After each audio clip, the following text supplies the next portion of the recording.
Hi folks, it's Risa and Amy here from Missing Witches, inviting you to get involved in our annual raffle in support of the Native Women's Shelter of Montreal and Indigenous-run nonprofits wherever you live. We have a ridiculously fun, witchy heap of prizes donated by a whole community of folks joining together to make a magical wave of reparations magic.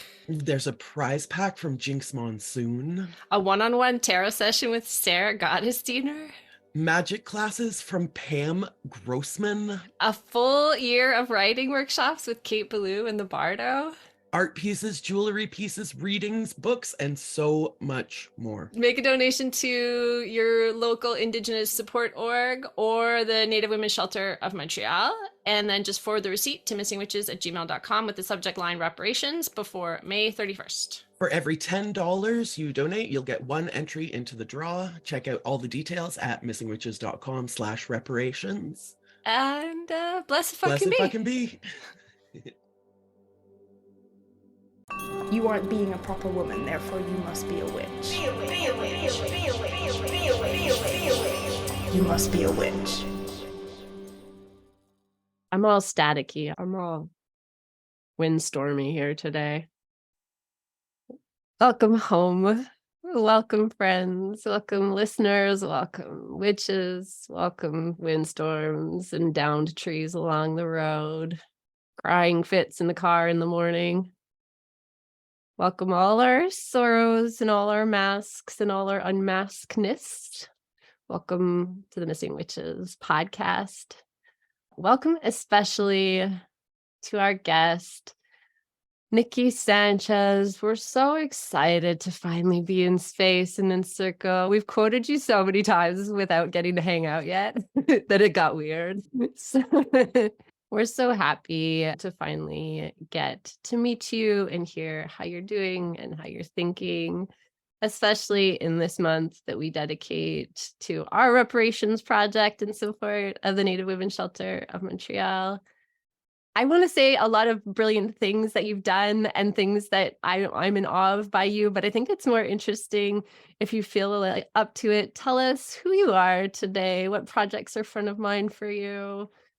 How are you? Malika Sanchez Hood, ni Pipil din Kuskatlan, ni Irish Scottish, Nimitz Elitz Hadiuch Muchi, Hiwan Yuan Tatlok. I'm so happy to be here. I just introduced myself in my language of Nahuatl. On my dad's side, I carry Pipil lineage from Kuskatlan, which is colonially known as El Salvador. And on my mom's side, I carry Scottish and Irish heritage.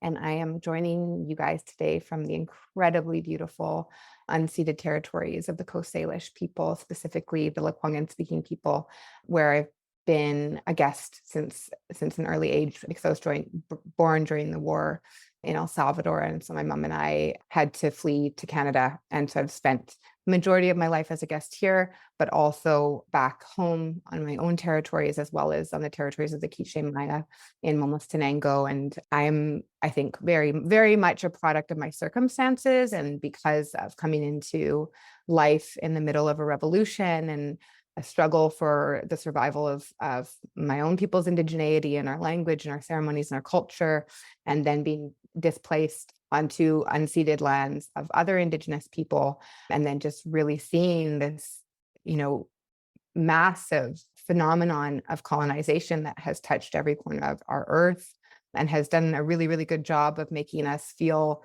disconnected from one another as Indigenous nations, when prior to settler colonialism, we had thriving governance systems and economies and relationships and sharing and also mixing of nations. And those things far predate the past 500 years of colonization here on Turtle Island. And so that work has truly that work of my life and the work of my parents, who were both revolutionaries during the war, has made me really acutely aware of the impacts, both like hyperlocally here in the lands where I reside, as well as globally, the impacts of colonization, both internally for us as like how we even come to know ourselves and come to constitute our identities, our relationship to land, and then also externally about how we think about our nationalities, our lineages, and how we think about other groups of people and the stories that we tell ourselves and each other and how that creates, either well-being and equity or harm, exploitation, desecration of especially our Mother Earth. So my work has really just taken whatever form is necessary to talk about these issues and to advocate for the protection of land and for the sovereignty of Indigenous and BIPOC people. That has meant that I've gotten to work as a filmmaker and make a 8-part documentary film series about global Indigenous resurgence. I've gotten to author a book about the Coast Salish orcas, who are my neighbors here on Vancouver Island. I've gotten to do a lot of work in journalism and in the media, telling other people's stories, whether it's related to art or fashion or language revitalization. The medium is not so important to me as the message. And I think definitely growing up in a wartime with parents who were so committed to the overall well-being of our lands and of our nation and of our people, that's definitely been a value that has transferred over. So it's like whatever tool needs to be utilized is the tool that I pick up. And along the way, I've also had to learn a lot about how to heal when the front lines don't ever end and when the harm has never stopped, but really, really wanting for the history and the lineages that I come from and the sacrifices that have been made on my behalf for me to be here, to be able to celebrate and exist in joy and to be able to model and share that with the people in my space and my community, because I truly do believe that we are in a time where we're all ready for collective healing and that's something we all inherently deserve. And especially when we frame it under the lens of colonization, nobody has benefited, holistically, whether they've, benefited financially or in terms of power and privilege, being part of a lineage of genocide and theft and slavery. It harms all of our spirits, regardless of what side our ancestors are on. And so this is work that I truly believe is for all of us to take up. And in my own teachings, coming from our prophecies around this time, it is very specific that we all come with gifts that only we can bring and that are really needed in these times. And certainly, I think we all really feel it now that these are powerfully transformative times, and that the consciousness that we decide to exist within and the actions we decide to take in this time will determine what the future looks like. And I believe that a beautiful future is possible, but I believe that we all need to go together. And I don't want to leave anyone behind. We all deserve to be well and human and deeply interconnected. I'm sure Risa and I both have about 6,000 follow-up questions, but we have to ask them one at a time. So I guess I'll start with, you alluded to this Mayan prophecy, which was sort of like memed in our society as like a doomsday. But by your way of thinking, it's quite the opposite of that. So can you expand a little bit on that? Sure. So there's many, many different groups of Mayan people that span from southern Mexico into Belize and Honduras and Nicaragua and El Salvador. I name my Papil heritage. We are often interrelated. And so I really want to just acknowledge that prophecy is a Mayan prophecy, but it's also one that I've been raised with. And so the way that I was taught about it and have been taught about it again and again my whole life, and thank you for acknowledging the memed bullshit that existed in 2012 when nobody bothered to actually talk to any Mayan knowledge keepers or day keepers or ceremonial practitioners. And instead they just decided to say that because one of the long count calendars was ending, the world was going to end, which of course wasn't the case at all. But what it marked was the end of the 12th Baktun, which was the long count calendar, and the beginning of the 13th Baktun, which is a new long count calendar. And so what I've been taught about that is that that beginning of a new era, a new calendar, actually marked an opportunity for a shift in the collective consciousness of humanity on the planet. And the way that I have been explained it is that for the first time, the eyes of the serpent could see through the eyes of the eagle and vice versa. And so the serpent, for me and the way that I've been taught about it, she is the one closest to the earth because her entire body, her belly, her brain, everything is always on the earth, is always listening to the ground, knows like more than any other creature what the earth is feeling. And so is so interconnected to our planet. And the eagle, of course, is like flies the highest of any bird and can see from this great macro perspective. But in that prophecy, to see those two minds be able to come together and see through each other's eyes, I've always interpreted that as a kind of coming together of different worldviews. So we can talk about like a Western imperial worldview and an indigenous worldview for the first time actually being able to meet one another's consciousness and have the capacity to listen and learn from one another and actually be, like maybe unify the wisdom that each holds versus seeing them as mutually exclusive truths. Another piece of that prophecy, like I mentioned, is that this is a very significant and pivotal time for humanity, and that all the people who choose to be here in this time, all the spirits who came for this time, came with purpose, came with gifts that are needed. And that has always been something I've really held on to dearly, because it really dignifies, you know, that every one of us holds value. Every one of us holds a perspective that can offer insight. Every one of us has something to contribute.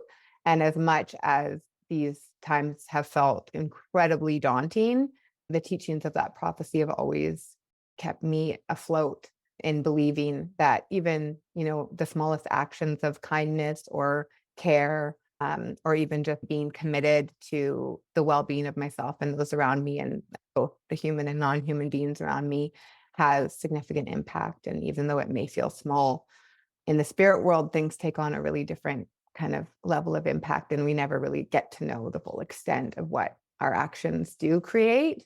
But really having faith that our lives matter and our actions matter and our thoughts matter has been really powerful. So that's, to the best of my ability, the way that I want to share that. And just knowing too that it has been a really profoundly tumultuous time since 2012. And the way that I've been taught about that is that because we need to rebuild our paradigms, because we need to rebuild our power structures, because we need to reclaim the balance of feminine and masculine energies, what we've been in the midst of is the like destruction and dismantling of systems that are built out of harm and that are built from inequity. And so that actually these tumultuous times that we've been, you know, surviving through have been part of this great transition, but that in 2025, we'll see the healing begin. I'm like, okay, I just got to make it another 2 years. I can get there. We can do this. And you know, I know regardless of who you are, where you are in the world, witnessing, you know, just year after year, kind of feeling like, oh my gosh, we've hit rock bottom. Oh my gosh, we've hit rock bottom. And then like the bottom just continuing to fall.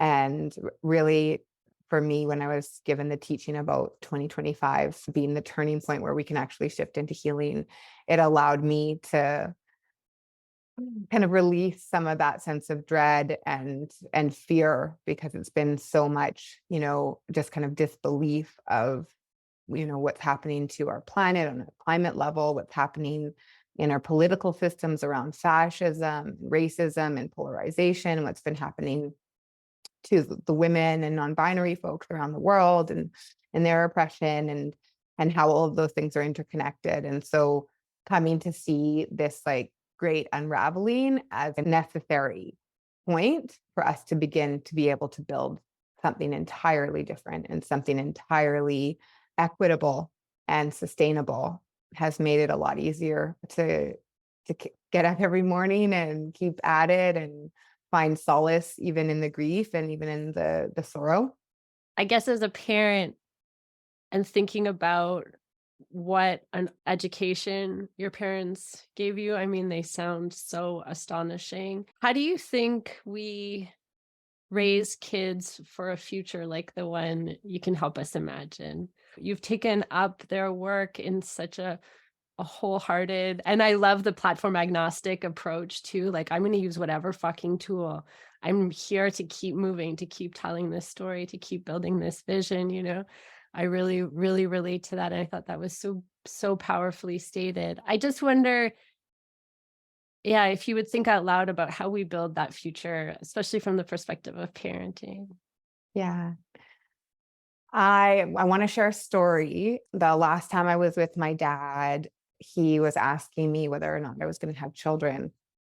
And I was in my late 20s, just finished a degree in environmental studies and women's studies and starting a master's, and acutely aware of, the state of our planet and the state of inequity and all of these things. And so he asked me, like, are you going to have children? And I went into this long, well, like, I don't know, because the world and what are they going to inherit? And my dad well, he's in the spirit world now, but he is just a profoundly brilliant and kind and funny, loving man. But he shut me right down. Like, he shut me right down just like that. And he was like, no, like, Calaboca, like, shut up. Children are the greatest gift of your life. They are the greatest joy of your life. Enough of this bullshit.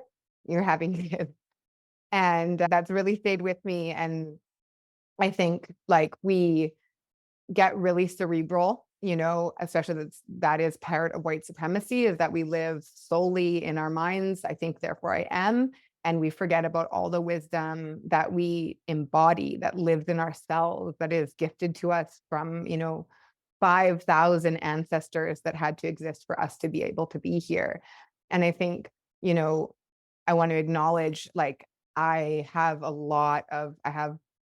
complex trauma. I have, struggled with a lot of different coping mechanisms. I have, I really had to work on hypervigilance and anxiety and all kinds of things, because as much as my parents were incredible people, I was also born in a war zone and exposed to, my mom was a filmmaker. So it was in editing rooms that were, documenting genocide at a really, really young age. And that was profoundly difficult. And I'm still, like, really aware of the trauma that I carry, and that some of that is just cellular and intergenerational trauma. And some of it is, the result of having parents who chose to sacrifice everything on behalf of this collective vision and this collective desire for survival and a sovereignty. And so what I really want to say is that, like, all of our children are profound gifts. They're all going to be distinctly who they are. It hurts me to watch the way that settler colonial society tries to contort all these brilliant, unique young people into a docile model, a docile body and a docile mind, to be controlled by a state that's main, objectives are financial power and domination. And so I think really honoring, and this is a teaching that I've been given both from my own heritage, but also from the heritage of the Nch'Almeth and Kwakwaka'wakw peoples of the lands that I live on, which is just that when we arrive like with our spirit and our wisdom, and really honoring that in our children, I think is one of the best things that we can do, because they are needed, and they chose you to come through. They chose this time to come, and in whatever way they choose to express their gift, to foster and uphold that rather than projecting. I think there's been really a model and a notion in Western society that these are little mini me's that we're going to mold, and they're going to fulfill we didn't get to go to the Olympics, so they're going to go to the Olympics, or we didn't win the spelling bee, so they're going to go to the spelling bee. But actually recognizing that the beauty and the innovation and creativity that's needed to solve the problems of this time are going to come from the diversity of the people who arrive, and their well-being and their compassion and empathy.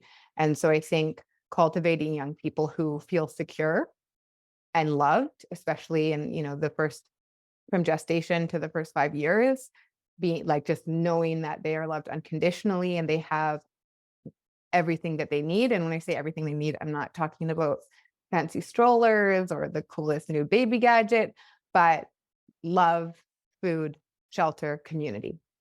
That's it, and from there, really just making space for them to bloom as the beings that they are, and celebrating that, and celebrating the diversity of every young person who comes through. And I think, I was even just talking last night with my partner about being young, and I used to be able to see spirits, and I'd just talk with them. And that was when we were still in El Salvador. And so it was people who had been lost in the war.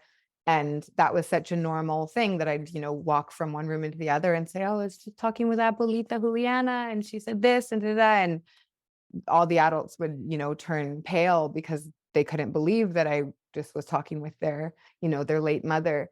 And so many, like, that's really common for young people, is that they're still so connected to the spirit world. And I like, it lifts my heart, and like my mind just fires on all cylinders when I think about, like, what would the world look like if we didn't squash that, if we didn't diminish that, if we didn't silence that? Like, what would the world, and like for both of you too, right? What would you look like as a human being now if all those pieces of who you were celebrated and upheld and not suppressed or not chastised? And I think, like, I really want to give a big, beautiful shout out to this, like, Generation Z, and the way in which they've taken gender right the fuck apart and just refused to wear a pronoun or a gender identity that doesn't fit for them. That is such an incredible gift that they're showing us. We needed that generation to come here and show us that. And I know that with each generation, there'll be incredible gifts that come.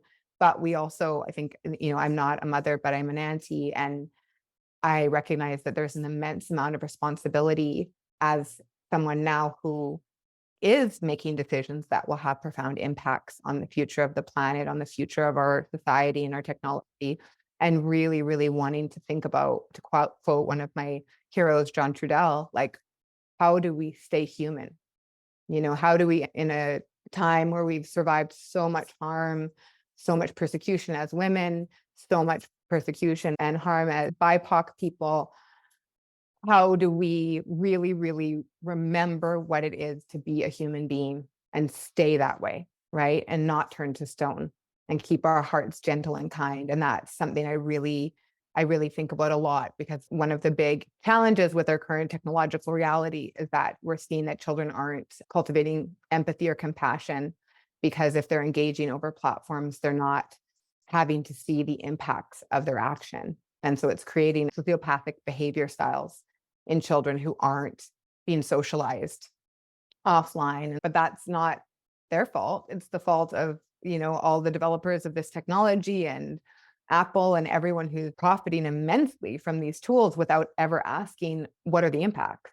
And so that's another thing that I really, really think a lot about, is like, how do you show up for your kids in a technological time, right? Like, how do you, rather than documenting them to put them on social media to share with your friends, like, are you their director, or are you their nurturer? Are you their parent? Are you their lover and their caregiver, not just, their documentarian? And it really concerns me to see a reality where so many children are just used to being filmed through their whole life as though they're living in the Truman Show, when it's like, no, your life is here now in this moment, and like in the flora and fauna that surrounds you, and the ecology around you, and your connection with people and non-human beings. That is what life is. That is what humanity is. And I worry, and I think that there's absolutely ways we can interject and utilize technology for glorious things, and for deeper connection, and for more justice, and for a deeper level of understanding and compassion. But in the way in which it's being utilized now, because of the people whose agendas are determining our algorithms, it's really scary. So I really just think, being present with your children and bringing them into non-human built spaces, into wild spaces, into peaceful spaces, and giving them permission to explore and experience and learn. That's all about allowing them to be fully human, and celebrating whatever type of human they turn out to be, because it's a gift. And that's something I like just hold really, really dearly in my heart, for my dad being so strict with me and saying, like, get these stupid thoughts out of your head. Children are the greatest joy of your life. So that's the story I want to share about that. And I also just really want to acknowledge too the work of parenting, and how profoundly difficult the realities of settler colonial society and nuclear family structures and heteronormativity have made it for primary caregivers, and how isolating it's, been made, and how little, like, even when I go back to Central America, or when I go, up island and spend time on reservation, children are everywhere, and everyone is co-parenting, and everyone is showing up, and everyone is watching out. Whereas in North America, in the majority of spaces, like, children are like isolated to these certain realms where they're allowed to be, in their stroller, in their high chair, or at the park, but they're not part of the rest of our society. And it makes me really sad for what that means for the parents, and how much pressure it is when you're living in this nuclear family structure, instead of having an intergenerational family present and a community present. And so I think a lot about that as well, is how we can support parents and caregivers to feel connected and supported and not alone, and to share their struggles, and share their wisdom, and share their joy, and celebrate their children. And I want to just shout out Andrea Laundrie, who has a beautiful blog, as well as a really amazing Instagram called Indigenous Motherhood. And she talks about, like, your children aren't like a drain on you, capitalism is. Your children aren't causing you stress like patriarchy is. And just really reframing that, because we have really in settler colonial society lost a lot of our core values around why we have children, what those relationships are for, what we're meant to be doing as aunties or mothers or caregivers, what it's really all about. And it's not about like molding the perfect person. It's about the experience and the interchange and the reciprocity for what you get to share on that journey, and what you get to learn from each other, and the love that you get to build, and how unique that love is to each child and to each caregiver. And so I really want to really acknowledge all the parents and caregivers out there for that, like, incredibly important role, and to acknowledge that our society has not been one that's really upheld or supported the well-being of caregivers. And I really hope to see that change. I feel like I want to tell you this story really quickly, because my husband's brother, and so you'll have a small idea of this. But yesterday we were really excited. We were going to work outside together, me and him and our 4-year-old, and we had the drill and the saw out, and we were making her like a little zone in a fairy circle in the woods. And she was really excited about it for a little bit, and then she started crying and crying, and crying that she felt really left out because she can't use the power tools. And we were like, well, work on this while you work on that. And turns out what she wanted was for us all to gather up the sawdust and take it over to a pile of snow where a few days earlier a bird had died, and to make, like, she made a bird out of the snow, and it was a memorial to tell the other birds that the bird king had died there. And it was so strange and silly and heart-wrenching. And when you said, they come with everything and it's our job to listen, I find those moments with her are such an invitation to, like, flip all of my expectations for the day, to flip everything that I came in weighed down with and carrying, and to sit with her in her version of the world. And I can't always do it, but it's fucking magical when I can. I love that story. I love that story. Thank you so much for sharing. I got just chills my whole body of just the beauty of that sweet heart, and that awareness, and that, like, deep compassion and love. Like, what a beautiful lesson, So really grateful that you shared that. Oh yeah. And I think it just reminds me of this idea that I come back to from something I heard you say in your TEDx talk, that colonization isn't your fault, but it is your responsibility. Like, trying not to be hard on us when we come in hard with what we think is a great idea, or we're trying to be good parents, and we realize that it's not our fault that we're like this, that it is our job to do better. Yeah, Can you expand on that idea and some of the practices that you teach around that? for sure. I want to acknowledge that I have, undergone my kind of primary avenue to understand these systems of power and oppression and inequity through academia, right? And so that was like through doing a degree in environmental studies, and then women's studies and social justice, and then a master's in indigenous governance, and now somewhere in the middle of a PhD. And so there is a tendency there, because I've explored these themes through those canons, there's a tendency there for me to be hyper intellectual. And like even the notion of decolonization for a lot of people is a really like theoretical and kind of like just ethereal thing that's intangible. And so I want to, like, when I boil down what the fuck I'm talking about collective healing. I am talking about the reality that we are all the inheritors of this legacy of profound harm and displacement, and that regardless of what the particularities of our ancestral stories are in one way or another, and especially when you start to look at the past generations, all of our stories are interconnected. And as much as it's a painful history, it's also an incredibly beautiful one to see our survival, our ability to adapt. And one of the things that I feel really sorrowful about is that because history is written by the victors, all of these incredible stories, right? Like here, I have a Canadian mother who, carries a ton of white privilege and put herself in a war zone for 20 years to be an ally. And I'm a product of two people, from entirely different worlds coming together for love and for justice. And many of us have lineages that are stories of love and solidarity, that are stories of allyship, that are stories of people actually standing up, not just for themselves, but for humanity and for well-being of the earth and the ecology, and for their fellow brothers and sisters. And so I really, I think that the more we can understand our own histories, the more we can see how interconnected we are, and the more we can like map out specifically what our roles and what our gifts are. And I say, like, I really, it's been very interesting for me, because 10 years ago, if I said white supremacy out loud in a room full of people, like some people would walk out.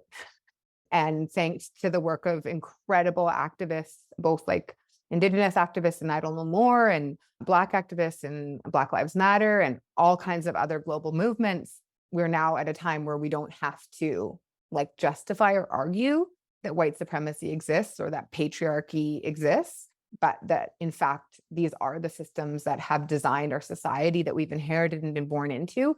But with that understanding, with that awareness, that is like the pivotal moment where we actually can redirect the world that we're going to build together, the future that we're going to construct to leave behind for the ones who come after us.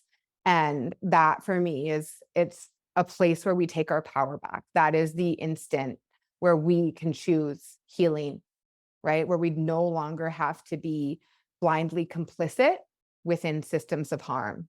And so it's not easy work. This is why, it is so important to recognize that we all have really powerful gifts that are necessary, because this is like, we're at the 24th hour, we need all hands on deck to stop these systems, like, which are essentially systems of death and destruction, right? Whether it's patriarchy and harm against the bodies of women and two-spirited and non-binary people, or whether it's the extraction and desecration of the land. The ideology is the same, and it's one of death, extraction, exploitation, and like mania. And so when we come to be able, and it takes courage to be able to sit in the truth of our history and to hold the magnitude of harm and suffering, that has been part of the colonization of the Americas, of the transatlantic slave trade, of feudalism and Christian crusades, like just the collective amount of trauma that is embedded in all of our histories. But when we find our courage to sit in the truth of that and tell our stories and listen to each other's stories, that's when we take the power back and we begin the work of healing, and from there, the work of collectively constructing a world and a reality that we actually want to exist within and that we feel proud and excited to bring new lives into. I'm so excited to get to say this face to face to you, Nikki, because I'm an auntie, not a mother, but definitely an auntie. And some of the witches in our coven have come to me with what you talk about as like the paralysis of shame and guilt of that settler heritage. And I'll say something personal and then I'll send them that TED Talk. That TED Talk has been such an incredible resource first for me to like blast past my own, guilt and shame, but also to remind other people like the paralysis of guilt and shame is not helping anyone. So thank you again for just putting that out into the world. And I do want to come back to a bit of vocabulary, a little academia.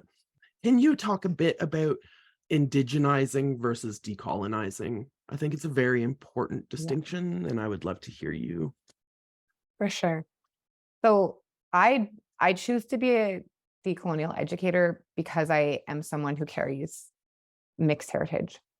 I was not raised on my homelands. Since I was 4 years old, I've been a visitor on unceded lands of Coast Salish people.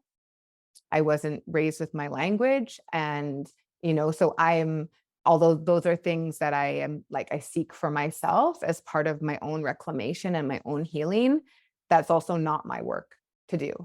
The work that I can do really well, though, because I've been raised in between two worldviews, is I can translate and I can build bridges and I can recognize that I have the most beautiful and kind-hearted, very blonde, very blue-eyed mother in the world who used to have a letter when we'd travel that it legally stated I was her child because we look so different.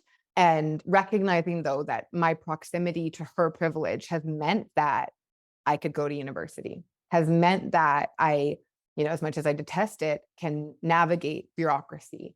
And also because I live in this body, I also get to experience that no matter how many credentials I have or how articulate I can be, when I go to try and access basic healthcare, I'm still going to be treated a certain way. Right. And so being able, it's very bipolar and destabilizing to be kind of in this world and then in this world and in this world and in this world, and not really feeling like there's any stable place to belong. But I have to recognize that in my unique positionality, there is a perspective that I can bring. And so that work is the work of decolonization. And when I say decolonization is for everyone, I fucking mean it.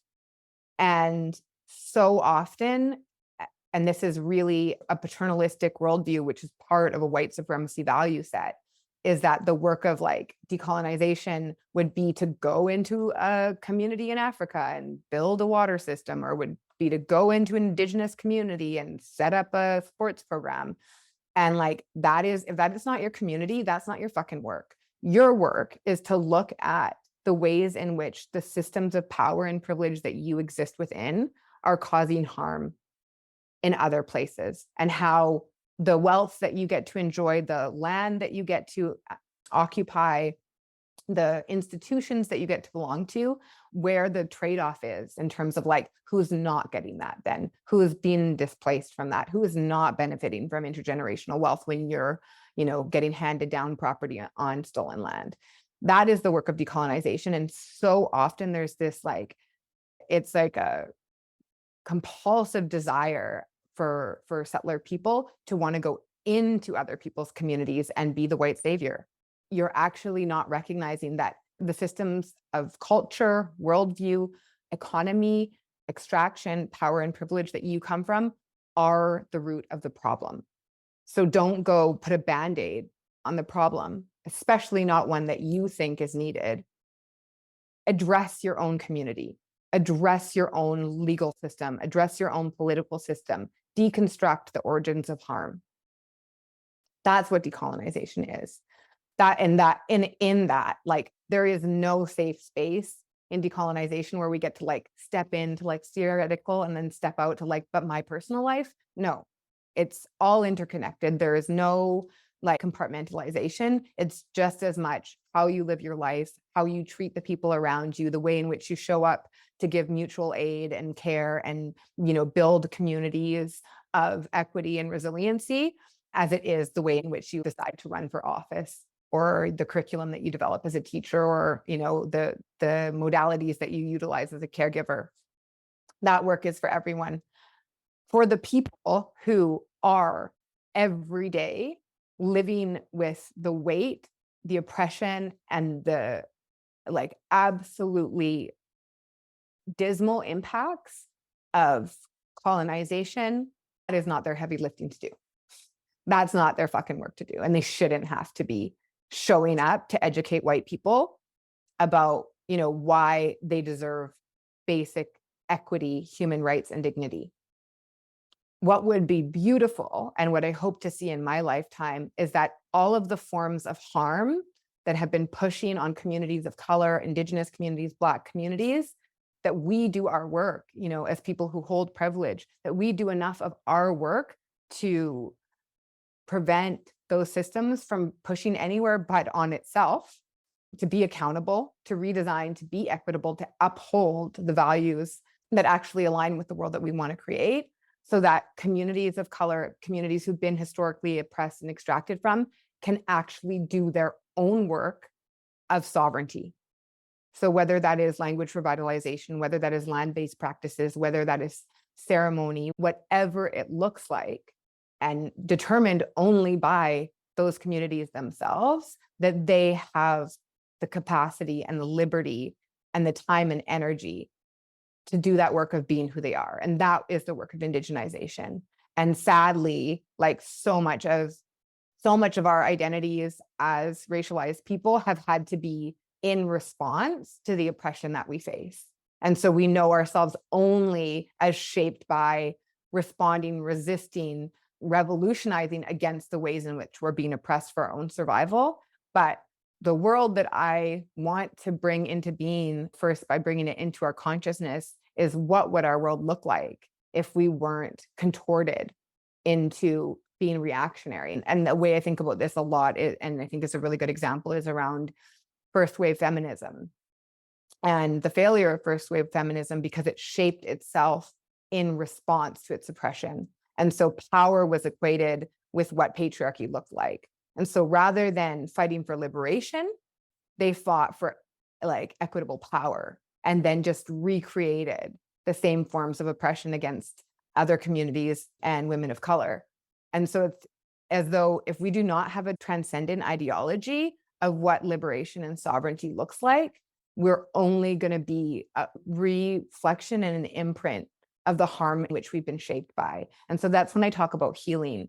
It's like reclaiming our wholeness, not just being a response and a reaction to our oppression or our harm or the systems of inequity that we live in, but actually reclaiming our spirits, reclaiming your 4-year-old daughter's wisdom and compassion, and actually allowing that to be what guides our work and what guides our truth. And, when I say this, I can feel my body speaks to me. And when I say something that is true, my body tells me. I think, especially when we look at the way in which patriarchy has impacted our current realities as women, especially as life givers, as, non-gender conforming people, we have been taught to completely devalidate the wisdom that lives in our bodies, to sanitize and hide and be embarrassed about our moon times, to not listen to our intuition, to not be emotional, to not do any of those things. And those are our superpowers. Those are gifts that were given to us specifically so that we could bring that wisdom into the world and offer that perspective. And so I really think we can learn a lot from our predecessors within feminism of how dare we recreate what we think of as liberation as a reflection or an imprint of the ways in which we've been oppressed. And unfortunately, if we don't do our healing first, that is in fact what we do. And we see that, I see that in the communities that I exist within, whether it's, around organizing and mutual aid or land defense, that if a lot of us, who come forward to fight for the land haven't done that work yet to heal ourselves. And so we end up actually being the most detrimental things to our own movements, because we're recreating those forms of lateral violence. So much fuck yes to everything that you just said. Amy and I got nauseous from heavy nodding. I'm dizzy. I want to ask maybe one last question, if that's okay. I wonder, if you could take up this idea you have, for people who can't see you, which is everybody listening except for the three of us, you have a map behind you, a mind map, and you've mentioned before, like, mapping our ways to, I love the phrase, a transcendent ideology. How do we see our superpowers? How do we do that healing that lets us see beyond this narrow death cult? How do we wayfind to that future that we can help such that we can help be a part of it? I know that this is really practical hands-on work that you do. You help people and organizations figure out how to do this. Can you leave us and our listeners with a ritual or a thought process or a way of thinking about mapping that we can engage with? Yeah. Great. I think what's coming to me is find your medicine. Find your medicine. And sometimes some of the medicines that come to us at different times in our life then become poisons because we don't know how to let them go when we no longer need them. And medicine is for everyone. Healing is for everyone. The ignorance of me thinking I could heal my family or heal my community and then send them out into a sick world and be well, it's such a false ideology. So if I want well-being for myself, if I want well-being for the ones I love, I have to also be committed to the well-being of all our relations and our ecology. And so a big part of that, giving yourself permission to be well, to heal, to be entitled to medicine. Like, medicine is for everyone. And then spending time, evaluating. And for me, this, it's been a process. There's been times in my life where I've needed something to make me strong, and it's shown up and got me through a really hard time. But when I wasn't able to let go of it, it then became in itself something that was causing its own harm. And so recognizing that, like, the medicines in your life will come and go. I know in the beginning you talked about lighting up a joint, right? And recognizing, like, that maybe at a time in your life, that's a medicine that's really going to help you. And actually really being present and conscientious with your body around, like, what is this doing for me? Does this medicine work for me? Right. And so for me, the last couple of years, my medicine has been water. And I've, whether it's like doing dips in the ocean or in the river, or just singing to the water when I'm in the shower and praying to it and thanking it. Like, I'm really aware that it's been a medicine for me. And for other people, it will be, time in nature, or, just giving love to your pet, or, whatever it is. But find your medicine and love yourself enough and love the world enough to believe that you deserve that medicine. And so even though, late stage capitalism is grinding, racial oppression is infuriating, patriarchy is like dispiriting, all of these things, like, the one radical act you can do for yourself is give yourself permission to access that medicine and really recognize that you're worthy of it. And that's something that really came to me really powerfully. Right before the pandemic and the first lockdowns, a community in northern BC where I live, called Wet'suwet'en, was under siege basically by industry and by the government. And there were tanks brought in and snipers and dogs. And it was like this community was literally under military occupation to try to force through a fracked gas pipeline. And they called for allies across Canada to shut down the country. And so I got to be part of an incredible group of young people who occupied the Parliament buildings here in Victoria. And we slept there. We did not leave. We held a sacred fire for the majority of the month of February. Ultimately, I believe 6 of the youth were dragged out by police. And then shortly after, we were all put in lockdown. And my role at that time was like doing all of our media and, making sure we had all of our basic necessities and just keeping everyone's wellness done, as well as really doing all of the kind of media and messaging and getting everyone really situated so that we could align our messaging and really, really uphold, what the matriarchs and Odin were calling for. But for that entire month, I barely slept. I barely ate.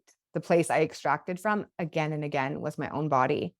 And right after that, we went into lockdown, and quite a few of the young people ended up living with me for the first lockdown.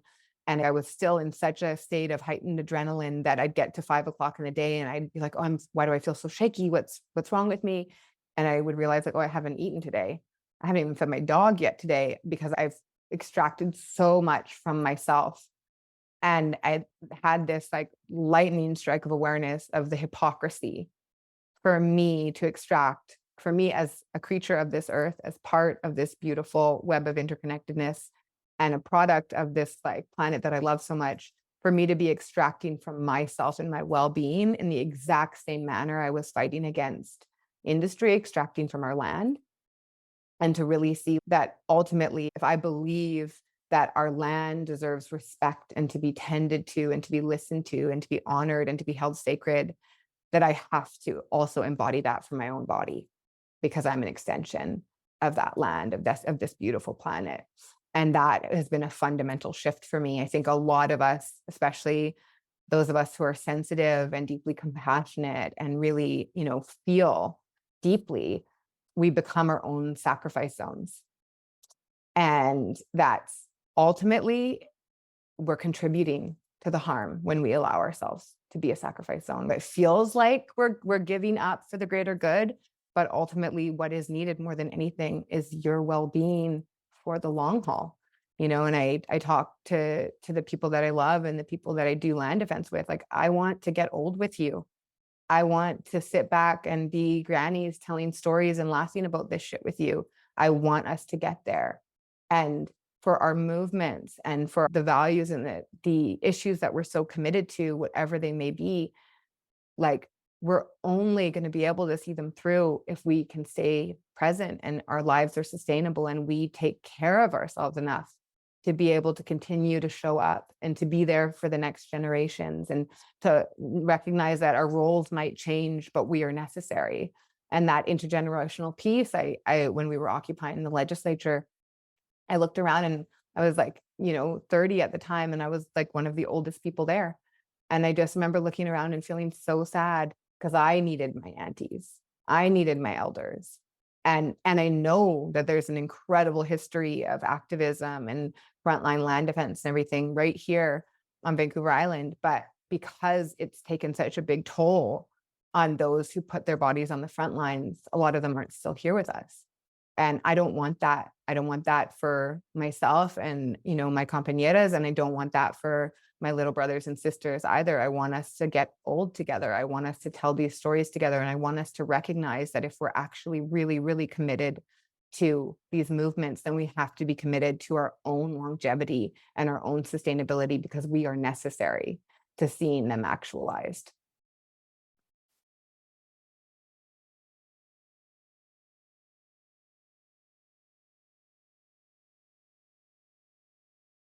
We just want to thank you so much, Nikki. We want to thank you for the work that you do and the tools that you've given, and for your time today, and mostly for the uplifting, for this vision, this transcendent vision of a future that we can create together by taking care of ourselves and by taking care of each other. The one last thing that I'd love to say is just that matter creates consciousness, and we can't build a world that we can't yet imagine.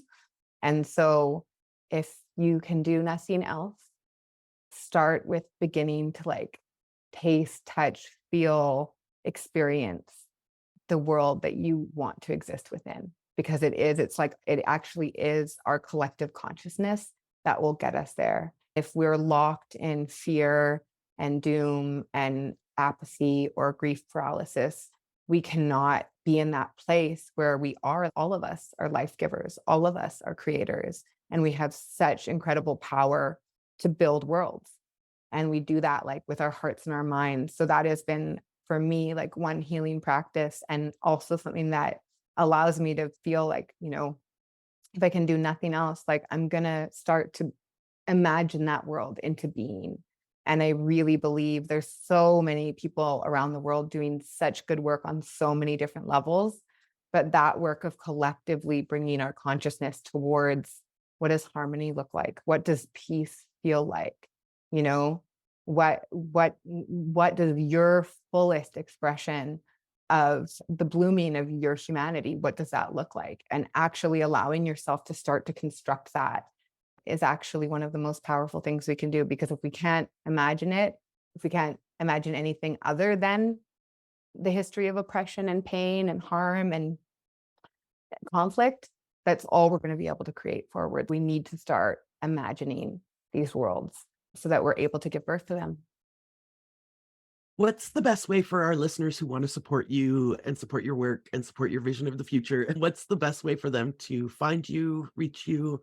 Yeah, that's a great question, because I am taking 2023 off of social media. Nice. My collective, though, I work with an incredible group of people, and we do decolonial training and a multitude of different things. So decolonizetogether.com is where you can learn more about the work that we do. And yeah, that'll be it for now, I guess. The other thing is I do some public speaking as well. So you can just Google me and there's places to be there. But I'm really grateful to have these conversations. And I also really invite all of us to think about how we can do more connecting offline and that reclaiming our humanity in that way and getting to live in this beautiful world that we're a part of. I think you're the first person that we've asked, like, how can we find you and throw money at you? And you're like, yeah, you can't. Don't do that right now. Actually, no, I can give you a link right now. I'm like, if you want to Okay, good. So we do, my collective is also a nonprofit and a charity. And essentially what we do is we do one arm of the work that we do is preventative.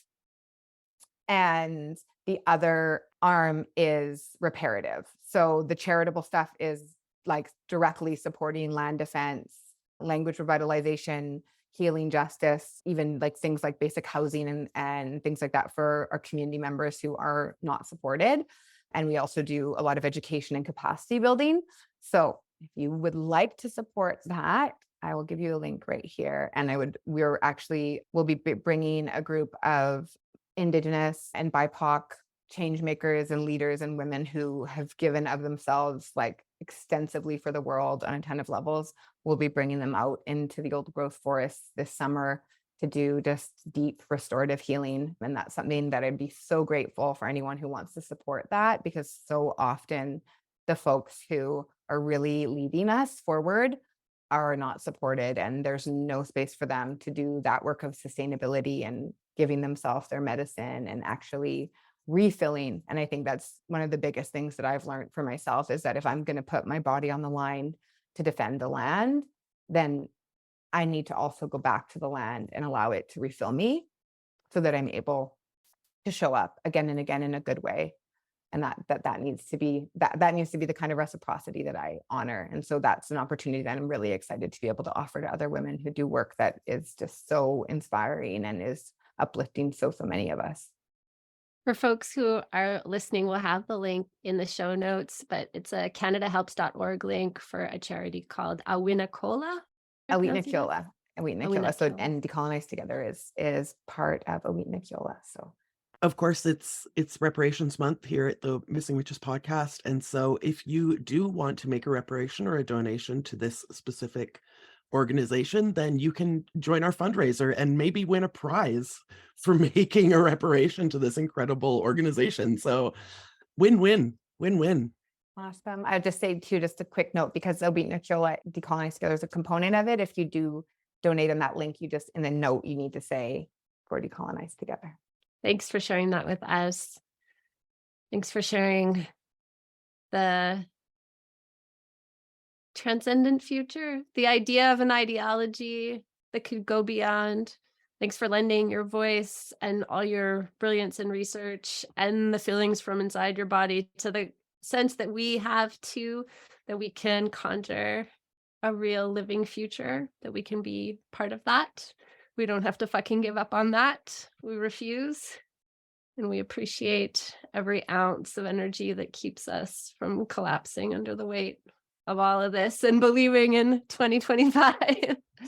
We can get there. We can do it. We really can. And it's, for me, it's conversations like this, right? Where it's like my cells are all glistening and shimmering like phosphorescence, because it's recognizing like all my ancestors are right here, just like holding us up and pushing us forward and like lighting that pathway. And I think too, reclaiming hope and like feeling excited about the future, how different the feeling in your body is when you allow yourself to be excited about what comes next and what we can co-create.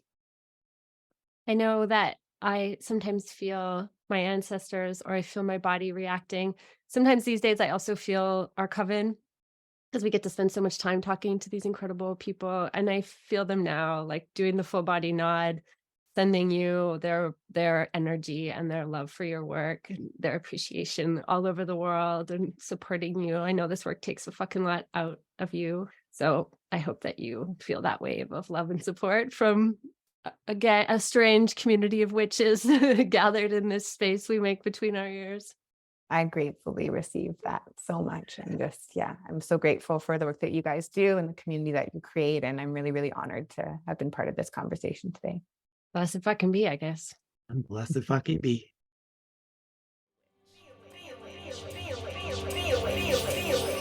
You must be a witch.